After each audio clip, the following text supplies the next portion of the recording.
support our coverage with a free account on Privacy, the service that keeps you protected when shopping online. Get $5 to try it now by using promo code QZZ2J. Well, we have our next guest here. Hello. Hello. How are you doing today? Very good.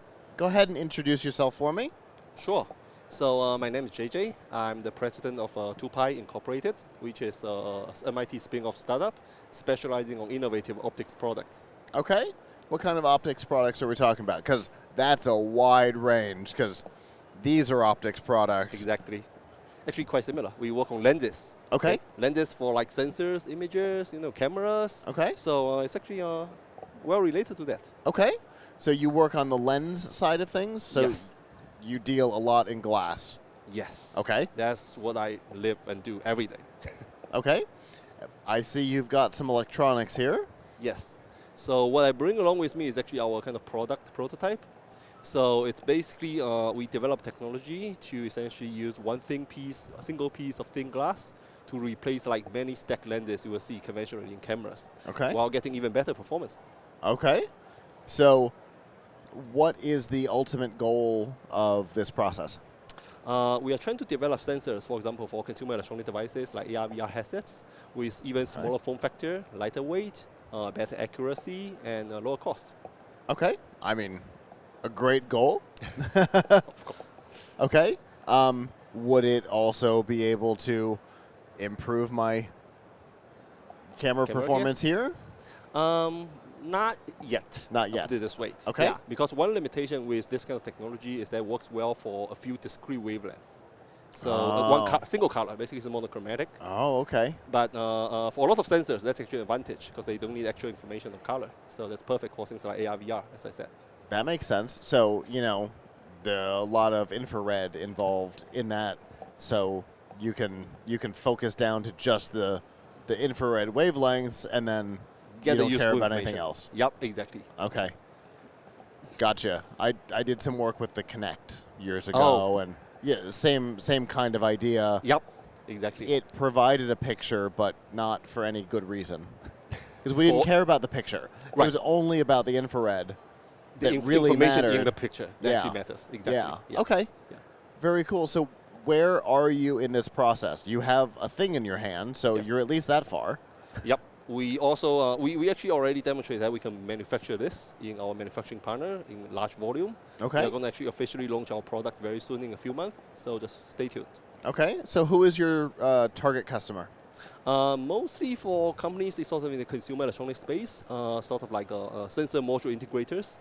They then integrate our lens into their sensors and then sell it to like the OEMs, right? Like Apple, Meta, Microsoft, those kind of companies. Okay.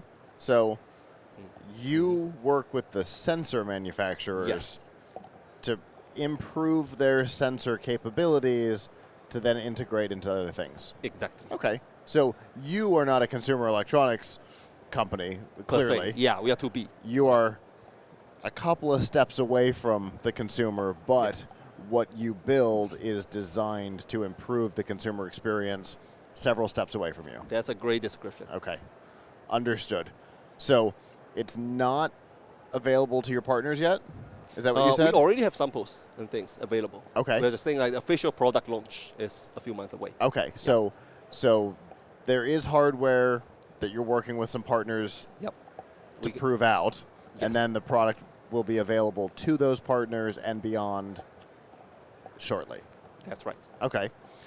What kind of timetable are you hoping that the partners will have to be able to bring something using your technology to market? Hopefully pretty soon. So as I said, we are rolling out this kind of sometime later this year. And then hopefully very shortly after that, we'll be able to integrate it now in some of the consumer electronic modules that you will actually be able to see and use. Okay. And what kind of cost does this have comparative to like a multi-stack lens? Great question.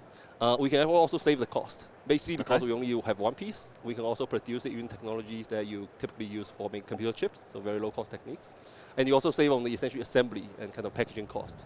So in terms of cost point, it's at least on par with, or actually much cheaper than what we have nowadays. Okay. So we can improve performance and lower the cost. There you go. So far, it's a no-brainer. So is there any like fragility issues or anything like that? Because you said it's a single piece of thin glass. Mm-hmm. Are there any shatter issues or anything like that? You probably don't want to drop it very hard on the floor. It's a piece of glass. But, well, it's actually pretty rugged. The idea is that we can directly kind of put it on, for example, image sensor, directly bond it onto image sensor. So it's basically one monolithic piece, and you improve ruggedness by that way. Okay, that makes sense. Because, some lenses, you sacrifice stability for this or that, right? Yes. Sometimes clarity, right? You have to give up. But that's not exactly what we're going for here, right? Mm-hmm. It's clarity in the terms of these guys is not exactly what you're going for. You're going for very precise sensor images. Yes, high resolution, crisp sensor image. Gotcha. Okay. Very cool. So, if a manufacturer was interested in working with you, integrating this into their sensor arrays, how would they be able to learn more and get contact information for you? I can essentially provide the contact information. So you can send an email to info@2pioptics.com. And typically, we would like to essentially learn about the customer needs. We would like to kind of start some initial projects, see if we can it works out for them, and then if everything works out, we'll go to a large-scale manufacturer. That's cool. How long has this been in production?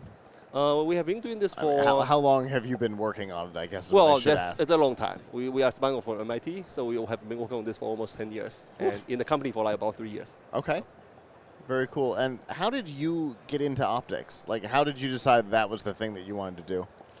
Because optics is so visual, everything we do is you can see it. So it's all about light. So that's what really gets me excited. Got a PhD in optics. Got to jump into the field.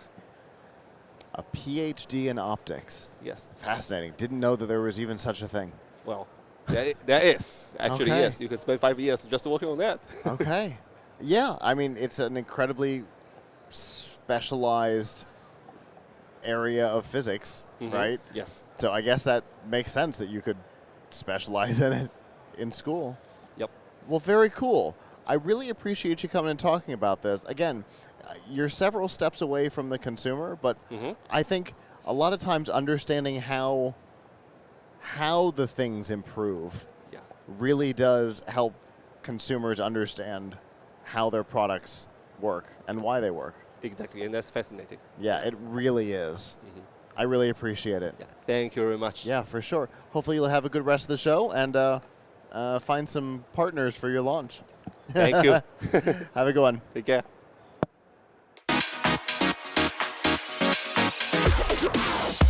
The Tech Podcast Network CES 2024 coverage is executive produced by Michelle Mendez. Technical directors are Kurt Corliss and Adam Barker. Associate producers are Nancy Ertz, Clinton Millsap, Sergio Velasquez, and Terry Willingham. Voiceover by Aaron Hurst. Our hosts are Marlo Anderson, Don Bain, Todd Cochran, Scott Ertz, and Christopher Jordan. Studio and equipment are provided by PLUGHITZ Productions. This has been a Tech Podcast Network broadcast, copyright 2024.